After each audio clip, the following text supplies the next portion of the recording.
अस्सलाम वालेकुम, कैसे हैं आप सब? उम्मीद करती हूँ सब खैरियत से होंगे। अल्हम्दुलिल्लाह आप सबकी दुआ से हम भी अच्छे हैं। ये देखिए मेरा घर कितना फैला हुआ बिखरा हुआ है। और जब कहीं से आओ ना तो काम और ज़्यादा बढ़ जाता है। जाने का भी एक नहीं एक्साइटमेंट रहता है कि जाना है, हमें तैयार होना है, और काम फैल जाता है। और आने के बाद भी वैसे ही। तो यहाँ पे मैं ना सब बहुत गंदा हो गया था। बच्चे लोग भी बाहर से आए थे तो मैं साफ़ नहीं कर पाई थी, तो मैं सोची क्यों ना चलो साफ़ कर देती हूँ। तो बस यहाँ पे लेकर के बैठी हूँ, सबका शूज़ को धो रही हूँ मैं। बस इसी तरह काम ख़त्म ही नहीं होता। काम तो ऐसा है ना कि कभी कभी लगता है ज़िंदगी ख़त्म हो जाएगी हमारी, पर हमारी ज़िंदगी से ना काम कभी ख़त्म नहीं होगा। ऐसे बच्चे भी धो देते हैं कभी कभी बोलने से, उन लोग को भी तो इतना अच्छा से साफ़ नहीं करते हैं। तो मैं बोली चलो मैं खुद ही, इन लोग को बोलने से अच्छा है ना, और इन लोग को उससे अच्छा खुद ही कर लो। और अपना काम ना खुद मतलब खुद ही करो तो तसल्ली मिलती है, और अच्छा ऐसा लगता है कि हाँ काम हो रहा है, सफाई हो रही है। बच्चों को जितना करते नहीं उतना तो बोलना पड़ता है। हालांकि कभी कभी मैं ना संडे वनडे के दिन लोग को ही बोल देती हूँ कि तुम लोग करो चलो। और ये ब्लॉग ना मेरा न्यू ईयर से पहले का ब्लॉग है। ये मेरे हाथ पे मेहंदी लगी है, आप लोग देख रहे होंगे। जस्ट जिस टाइम मैं मेहंदी लगाई थी, एंगेजमेंट में गई थी ना, उसी टाइम का है। और ये ब्लॉग ना मैं एडिट नहीं कर पाई थी, ऐसे ही था। तो मैं सोची क्यों ना इसे एडिट करके रख देती हूँ, मतलब अपलोड करती हूँ।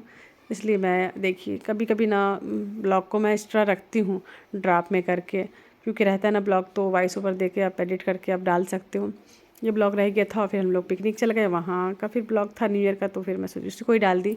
तो बच्चे का इन लोग देखो कैसा मतलब मैसी करके पूरा इतना अच्छा से मैं ट्रॉली में सबका दोनों का सामान जमा के दी थी। और आने के बाद ये हाल बना के रखे इन लोग कि एकदम पूरा मिक्स कर दिए हैं। और गंदे कपड़े भी एक ही में डाल दिए। अब क्या, तो अब मुझे सारे कपड़े ना फिर से धोने पड़ेंगे। सारे कपड़ों को मैं धोई, कुछ कुछ सब मिक्स हो गया था तो। और अभी तो मेरी मशीन भी ख़राब हो गई, तो मुझे बहुत ज़्यादा मतलब प्रॉब्लम हो रही है। हाथ से ही धोना पड़ता है मुझे, और ठंड में जल्दी कपड़ा सूखता नहीं है। तो बस काम काम बस काम यही चल रहा है लाइफ पे। काम के अलावा और कुछ भी नहीं चल रहा है अभी तो फ़िलहाल। और देखो क्या होता है आगे। तो बस ब्लॉगिंग चल रही है मेरी, अल्हम्दुलिल्लाह। आप सबका सपोर्ट मिल रहा है, प्यार मिल रहा है, प्यारे प्यारे कमेंट्स रहते हैं, मुझे बहुत अच्छा लगता है। हाँ, एक बहन ने मुझे कहा था कि अब मैं ना मेरी मतलब मेरा भी तलाक हो चुका है, और मैं अपने बच्चों के लिए ना फिर से मुझे निकाह करना पड़ा। तो मुझे ना वो कमेंट पढ़ के बहुत दुख भी हुआ था। और मुझे ये लगा कि औरत कितनी कमज़ोर होती है ना, कि एक तलाक के बाद भी फिर दोबारा उसी इंसान से दोबारा से निकाह करना कितना मुश्किल होता है। बहुत मुश्किल है, मुझे तो अच्छा नहीं लगा। बट क्या बोल सकते, सबकी अपनी अपनी मजबूरी रहती होगी। औरत को अल्लाह पाक ना इतना मजबूर तो ना बनाए कि वो फिर से उसी चीज़ को, बहुत मुश्किल होता है। फिर मैं सोची कि नहीं, एक औरत कमज़ोर नहीं होती, एक माँ कमज़ोर होती है। जब माँ बनती है ना, तो वो अपने अपने लिए नहीं सोचती, अपने बच्चों के लिए सोचती है। तो शायद इसलिए उन्होंने ऐसा किया होगा अपने बच्चों की खातिर। फिर से मुझे उन्होंने कहा कि मैं ना अपने बच्चों के लिए ना फिर से निकाह करी। और मुझे और भी कमेंट आते हैं मेरे पास कि आप भी कर लें, मैं दुआ करती हूँ। तो मुझे ना प्लीज़ ऐसी दुआ मत दो, मुझे ना बहुत डर लगता है ऐसी दुआ से। कभी कभी दुआ ना हमें बहुत सोच समझ के मांगना चाहिए। ये मांगना चाहिए अल्लाह पाक से कि या अल्लाह मेरे हक़ में जो बेहतर हो मेरे लिए, मैं नहीं जानती कि मेरे हक़ में मेरे लिए क्या बेहतर है, तू जानता है। तो ये दुआ अल्लाह से हमेशा मांगे कि या अल्लाह जो भी हो मेरे हक़ में, दुनिया और आखिरत की दोनों की जहाँ की भलाई मांगे, आफ़ियत मांगे। अल्लाह से कुछ ऐसी चीज़ें ना मांगे कि इसका बाद में अफ़सोस हो, पछतावा हो कि मैंने ऐसा क्यों मांगा, क्योंकि मैं ऐसी गलती कर चुकी। तो मुझे बहुत डर लगता है जब ऐसी कोई दुआ देता है ना, कि अब इतना ख़राब हो गया, ख़त्म हो गया, उसके बाद कोई ऐसी दुआ क्यों देता है मुझे कि आप फिर से एक हो जाए, फिर से निकाह कर ले। कोई दिक्कत नहीं है, अगर आपके पास आना चाहते हैं तो आप निकाह कर लें, अपने बच्चों के लिए कर लें। तो मैं इतनी कमज़ोर नहीं हूँ, और मैं चाहती हूँ अल्लाह मुझे इतना कमज़ोर बनाए भी ना, मैं नहीं कर सकती। मैं ठीक हूँ, जैसी भी हूँ, अकेली हूँ, जिस हाल में हूँ अल्हम्दुलिल्लाह अपने बच्चों के साथ ठीक हूँ। मुझे कोई दिक्कत नहीं है, और अल्लाह मुझे ऐसे ही रखे और हिम्मत देते रहे कि मैं आगे ज़िंदगी अपनी जीती रहूँ, मुझे किसी के सहारे की ज़रूरत ना पड़े। अल्लाह है साथ में मेरे।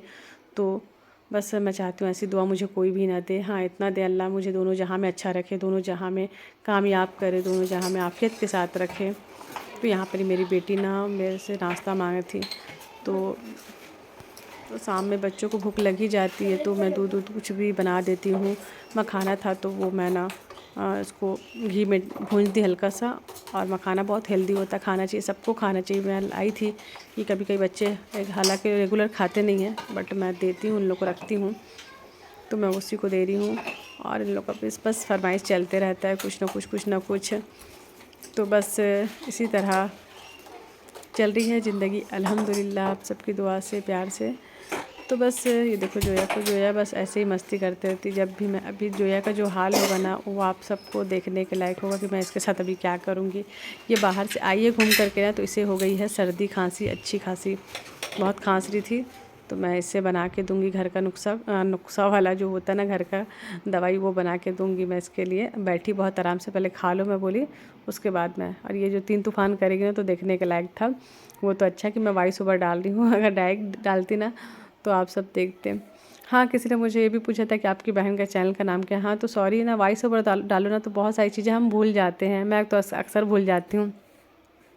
मैं अपनी सिस्टर का चैनल का नाम नहीं बता पाई थी। मैं पिछले ब्लॉग में भी उनका 1K हुआ था, तो जो हम लोग केक वेक काटे थे पिकनिक पे, तो मैं उसमें उस टाइम बता देना चाहिए था मुझे, पर मैं नहीं बता पाई। तो किसी ने मुझे कमेंट भी किया था कि आपकी सिस्टर का चैनल का नाम क्या है। तो मुसर्रत का जहाँ, उनका नाम मुसर्रत है। मुसर्रत का जहाँ आप सर्च करना तो उनका आ जाएगा। बाकी मैं डिस्क्रिप्शन में उनका लिंक भी डाल दूँगी। कई बार सोचती हूँ मैं डालूँगी, हर ब्लॉग में मैं बताऊँगी आप सबको, लेकिन ना मैं भूल जाती हूँ बातें। जब करने लगती हूँ ना, तो मैं शायद ना फिर ध्यान ही नहीं आता, फिर मुझे बाद में याद आता, अरे मुझे डालना था। कई बार मुझे कई सारे कमेंट आए कि आपकी सिस्टर के चैनल का नाम क्या है। तो बस आप जाइए वहाँ, उनकी भी वीडियो अच्छी रहती है, मोटिवेशनल वीडियो बनाती हैं वो, अच्छी हैं वो, काफ़ी समझदार हैं। आप देखेंगे तो आपको अच्छा लगेगा। जो मुझे पसंद करते तो मेरी सिस्टर को भी पसंद करेंगे। और हम दोनों बहन को ब्लॉग में तो आप लोग कई बार देखे होंगे, हम लोग दोनों सेम हैं, बहुत चीज़ें हम लोग की मिलती है। बात करने का तरीका, अंदाज, हाँ, हालांकि उनका थोड़ा ज़्यादा अच्छा है मुझसे, उनको एक्सपीरियंस ज़्यादा है, वो ज़्यादा स्मार्ट हैं। मैं इतनी ज़्यादा नहीं हूँ, मैं तो बहुत, मुझे तो आता भी नहीं था, कुछ भी नहीं आता था। जब मैं मुझे कैमरा पकड़ने नहीं आता था। मेरा हाल तो ये था ना, जब मैं कभी अपने आप को सोचती हूँ कि मैं क्या थी, मतलब, और कैसे ब्लॉगिंग कर ली, मुझे खुद पे यकीन नहीं आता, हैरत होती है।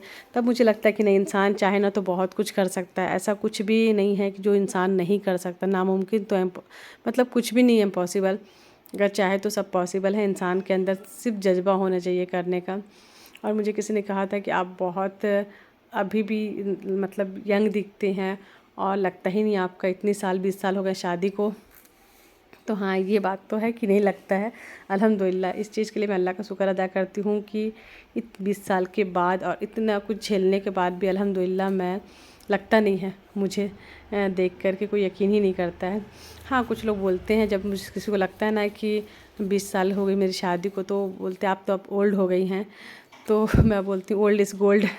ओल्ड को ही लोग ज़्यादा पसंद करते हैं। तो खैर मैं आपको बताऊंगी कभी ब्लॉग में, आपको बहुत अच्छी बात, जो हंसी आएगी आप सबको। मुझे तो खैर बहुत हंसी आती है।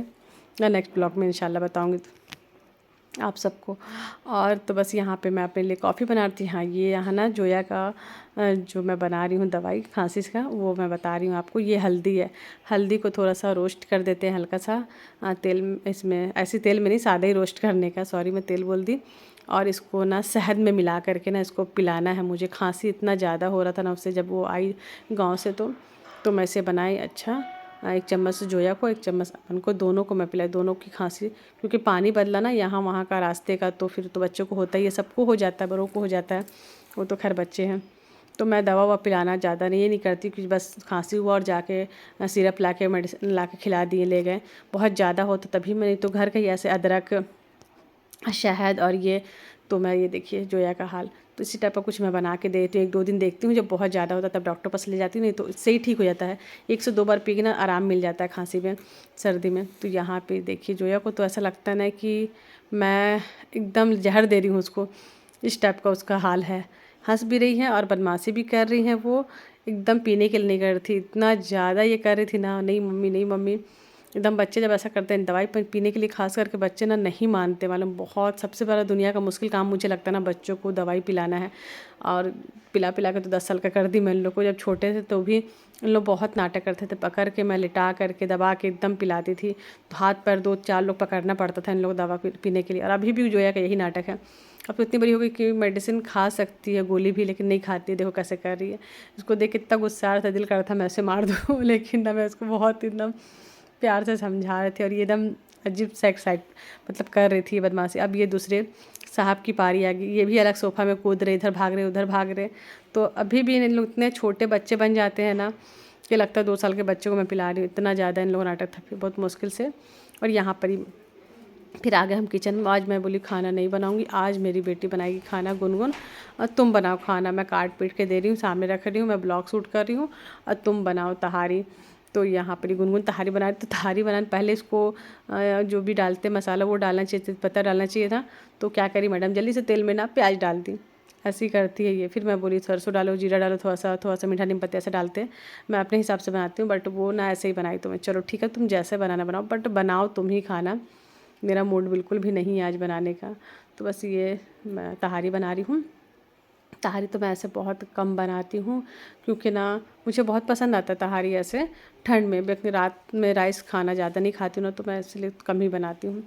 और कुछ ठंडी है तो बच्चों को रोटी पसंद आता है, रोटी बनाओ मम्मी। फिर मेरा मन किया चलो आज तहारी बनाते हैं, ठंड है। अब सब्जी अलग अलग बनाओगे, रोटी बनाओगे तो कभी कभी ऐसे भी खाना चाहिए, अच्छा लगता है। ये मैडम जी को मैं बता रही हूँ ये डालो वो डालो, काट पीट के सब दी हूँ सामने में। तो कम से कम ये डालेगी भी तो उसको आदत हो जाएगा बनाने का। तो बनाई कम से कम थोड़ा सा आना चाहिए, कुछ भी एक चीज़ तो बना ले। एकदम परफेक्ट नहीं बना पाएगी, अभी छोटी है, बट बना तो लेगी ऐसे सादा खाना सिंपल। तो ये मटर पुलाव वाली तहारी जैसा बनाते हैं और इसको ही तुम लोग खाना। तो उसको मैं सब्ज़ी बता रही थी। ऐसे वो भी बना लेती है, थोड़ी सी बदमाशी है उसकी कि वो बनाने नहीं चाहती है। वो सोचती मम्मी तो है ना, मम्मी तो एक्सपर्ट है, सब चीज़ें मम्मी करके दे देती है ना। जब इंसान को सब कुछ सजा सजाया मिलता है ना, तो उससे फिर नहीं उसको लगता है कि मैं मतलब करना ज़रूरी है। और जब खुद पे आती है तो इंसान वो भी कर लेता है जो कभी सोचता भी नहीं है। तो वक्त और हालात इंसान को सब सिखा देता है, तो हो ही जाता है। खैर यहाँ पर ही चटनी भूंज रही हूँ मैं ना। चटनी ऐसे ही थोड़ा सा कभी भूंज के बनाती हूँ, कच्चा ही बन जाता है। चटनी को जैसे बनाएंगे उतना ही अच्छा टेस्ट आता है। तो चटनी भी रेडी है। तो ये था मेरा आज का ब्लॉग। आई होप आप सबको अच्छा लगेगा। जल्दी से लाइक कर दीजिए और प्यारे प्यारे कमेंट्स भी करें। आप सब मुझे ज़्यादा से ज़्यादा सपोर्ट करें, इसी तरह मुझे सपोर्ट करते रहें। अपना और अपनी फैमिली का बहुत ज़्यादा ख्याल रखिएगा। बस मुझे भी अपनी दुआओं में हमेशा याद रखिएगा। अल्लाह आप सबको भी, जो मुझे देख रहे हैं, सबको आफियत वाली ज़िंदगी दे। आपकी हर जायज़ दुआ कबूल हो, आपकी हर परेशानी को अल्लाह दूर करे। आमीन सुम्मा आमीन। अल्लाह हाफिज़।